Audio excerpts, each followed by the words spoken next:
Okay, Bismillahirrahmanirrahim. Assalamualaikum.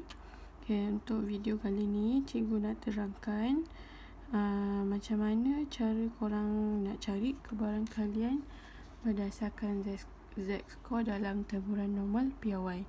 Okay, sebelum tu untuk video sebelum ni cikgu dah terangkan taburan normal dan basic konsep dia mengenai kebaran kalian berdasarkan Z-score ni yang korang kena tahu kan, yang sebelum ni cikgu dah ceritakan. So yang ini cikgu akan tunjukkan cara nak jawab soalan lah. Cikgu akan tunjukkan satu-satu yang berdasarkan dalam nota tu. Cikgu akan terangkan balik dan cikgu harap dapat membantu korang lebih faham nantilah. Okay, untuk yang ni sebelum ni, okay, sebelum tu cikgu akan tunjukkan ni 4 tips ni kalau berkaitan dengan soalan cari kebaran kalian berdasarkan Z-score ni. Okay, pertama kali korang kena tahu, wajib tahu macam mana cara nak lukis.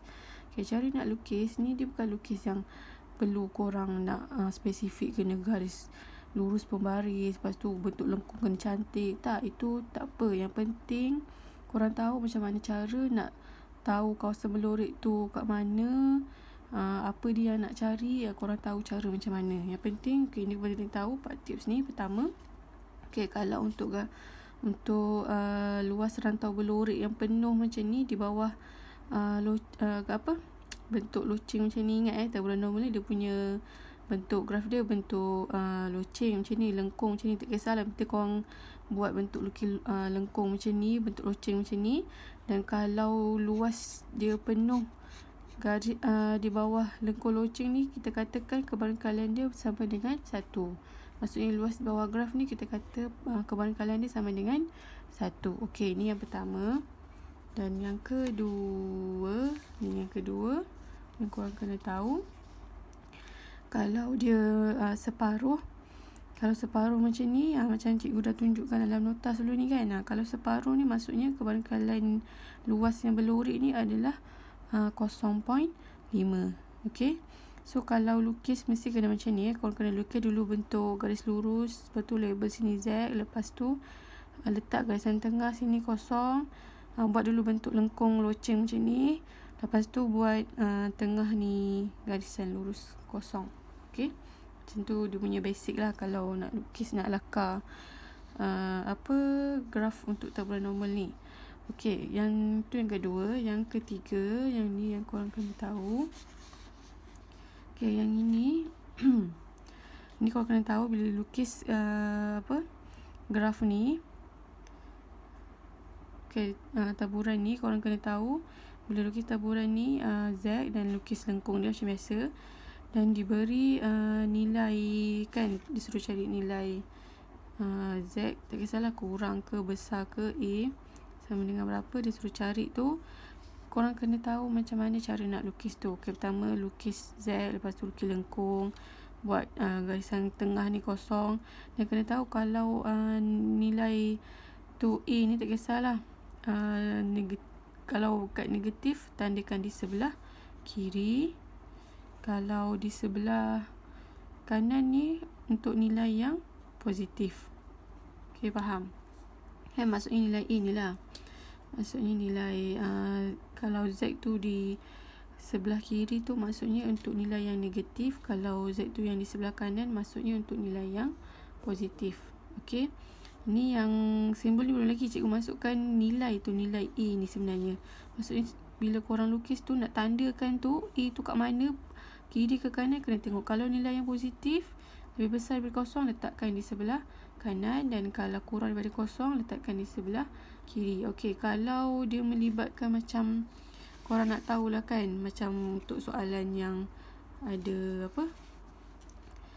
di antara tu kan, Z kat tengah, contohnya negatif A, lepas tu ni B kan, nak tahu kalau macam ni mana dulu kan yang letak kat mana. Tapi kalau ni korang boleh tentukan negatif kat sini, kalau yang positif kat sebelah kanan, tak ada masalah. Kalau macam melibatkan dua-dua negatif kan, yang mana satu dulu, ni depan ke, B depan ke, A depan ke kan. Okey, kalau cikgu akan bagi tips macam ni lah.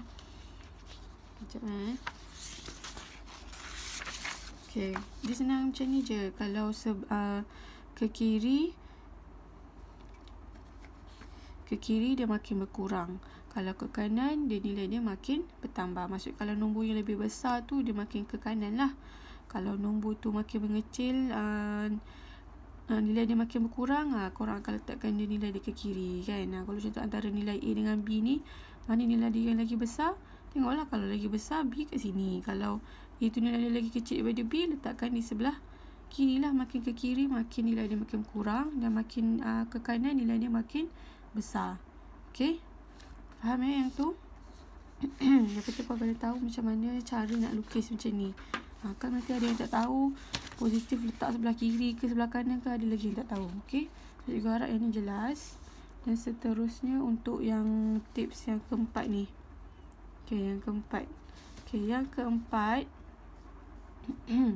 okay, untuk yang keempat ni macam biasa, ini cikgu nak tunjukkan kalau macam ni. Kalau untuk nilai tu Z negatif kan, nilai yang dekat sini tu negatif, korang tandakan sebelah kiri, betul. Kalau untuk bila korang dah tanda tu, nak tentukan kawasan yang berlorek tu sama ada dia ke sebelah kiri ke atau sebelah kanan ke, tengok pada simbol. Okay, cikgu dah pernah beritahu kan sebelum ni, tengok pada simbol. Nak lukis kawasan berlorek tu, tengok pada simbol Z tu lagi besar atau lagi kecil. Okay, kalau macam ni dia Z tu lebih kecil, betul, sebab dia menghala ke kiri. So bila menghala ke kiri, sinilah kawasan berlorek dia. Okay, faham? Macam ni. Tengok, kalau nak tahu, nak tentukan, tengok simbol tu. Buat simbol macam ni, lepas tu buat anak panah. Maksudnya awak kena lorekkan di sebelah kiri, menghala ke kiri. Kalau Z tu lagi besar daripada nilai yang kat sebelah sini, Z ke apa-apa lah A kat sebelah sini, okay, korang akan tandakan di sebelah kanan, positif, betul. Lepas tu tengok pada simbol. Simbol tu menghala ke mana? Buat simbol ni, sebabkan Z tu lagi besar, so dia menghala ke kanan kan. So menghala ke kanan, korang akan lorekkan kawasan di sebelah kanan. Macam ni, faham? Dan korang akan carilah kebarangkalian kat sini berapa, kebarangkalian kat sini berapa. Okey, kalau macam ni nak cari kawasan berlorek ni, macam dalam nota ni dia bagi jadual lower tail. Okey kan, lower tail. Kalau lower tail ni dia ada cara dia nak cari ke kawasan berlorek sebelah sini. Ingat, kalau lower tail dia hanya menggunakan kawasan berlorek untuk cari yang di sebelah kiri macam ni saja. Yang kecil ni tak ada. Kalau yang kecil ni nak cari, korang kena tolakkan dengan 1. Faham? Kena mindset macam tu. Kalau untuk jadual taburan normal lower tail macam ni, yang dalam nota ni dia hanya untuk nilai Z kurang daripada macam ni. Maksudnya kalau dalam soalan direct dia bagi bentuk yang macam ni, bila korang lukiskan bentuk Z tu lebih kecil macam ni, okey, korang boleh direct cari jawapan daripada jadual lower tail ni. Tapi kalau yang macam ni, untuk kes yang keempat ni, tip yang keempat ni, korang kena tahu bila jumpa yang macam ni, untuk cari nilai yang macam ni lah, di dekat kawasan berlorek yang kecil macam ni kan, tak kisahlah yang ke negatif ke, yang ke lah positif ke, kena tahu korang boleh cari jawapan dia kebarangkalian ni direct menggunakan apa tail table ni, apa tail table yang ni, bukan yang dalam nota, yang lagi satu ni. Okay, yang lagi satu ni, nampak apa tail table yang cikgu cakap. Beza dia dengan lower tail dalam korang punya nota ni, di sini ada minus, tolak. Kalau lower tail tu dekat sini dia tambah. Okay, yang ini korang boleh cari, tengok dalam jadual, dalam gambar rajah ni kan, ditunjukkan kalau untuk kawasan berlorek yang di sebelah kiri macam ni je, sebelah kiri pula, yelah sebelah kanan, di sebelah kanan yang berlorek macam ni je yang korang boleh cari kebarangkalian dia direct daripada table. Maksudnya kalau untuk kawasan berlorek yang macam ni kan, yang macam ni, nak tahu tak perlu susah-susah nak kena tolak 1. Kalau guna lower tail jadual dalam dalam nota tu, tapi yang ini korang boleh direct terus cari jawapan dia dekat sini.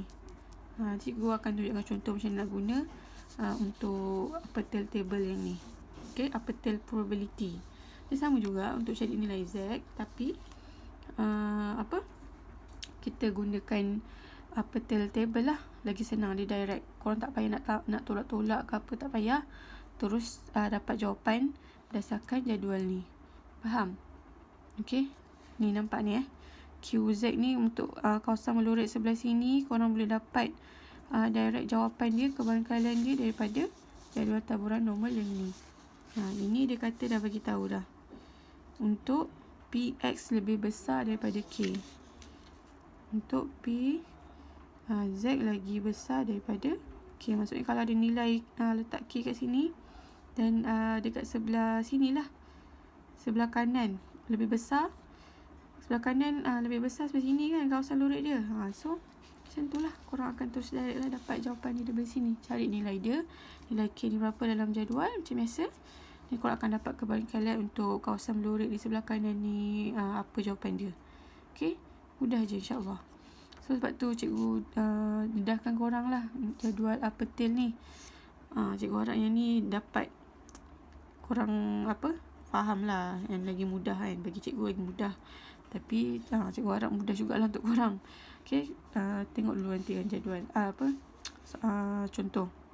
Okay, ingat kalau untuk yang petil table ni hanya untuk cari kebangkalan Z lebih besar daripada K. Maksudnya untuk yang kawasan yang berlorik di sebelah kanan. Kalau sebelah kiri tak boleh.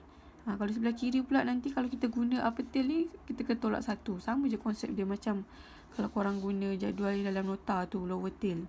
Kalau nak cari kawasan yang kecil kat sebelah kanan kan, macam yang kat sebelah kanan, korang kena tolakkan dengan satu. Kalau yang daripada sini jadual lower tail ni, direct boleh dapat yang di sebelah kiri ni. Faham? Okay, nampak tak? Okay, so itu saja untuk yang penerangan ni. Okay, kejap lagi. Ni yang tips yang lagi satu ni lah, yang cikgu cakap tu. Ini kalau untuk cari kawasan berlorik, kawasan kebangkalan Z ni, yang berlorik ni, korang boleh cari direct daripada lower tail table jika Z tu kurang daripada A. Faham? Kalau nak cari yang di sebelah kanan ni, yang kecil kawasan berlorik sebelah kanan ni, katakan korang kena tolak dengan satu. Okay, kalau yang sebelah sini boleh direct gunakan lower tail table yang dalam nota tu. Ni dalam nota ada table ni. Kena ingat tu. Ini hanya untuk nilai yang di sebelah kiri. Z lebih kecil daripada A. Kalau korang tengok simbol tu lagi besar, kena tolak dengan satu. Macam cikgu dah terangkan dalam video sebelum ni. Okay, untuk yang kes yang pertama tu, kalau Z lebih besar daripada negatif tu, tu yang korang kena tahu. Okay, yang seterusnya kita cuba tengok soalan. Contoh yang ni cikgu just terangkan je balik yang dalam nota tu. Hari tu cikgu tak terangkan tunjukkan cara macam mana kan. Nanti kan korang akan lebih confused. So yang ni cikgu harap cikgu tunjukkan satu, korang lebih faham lah.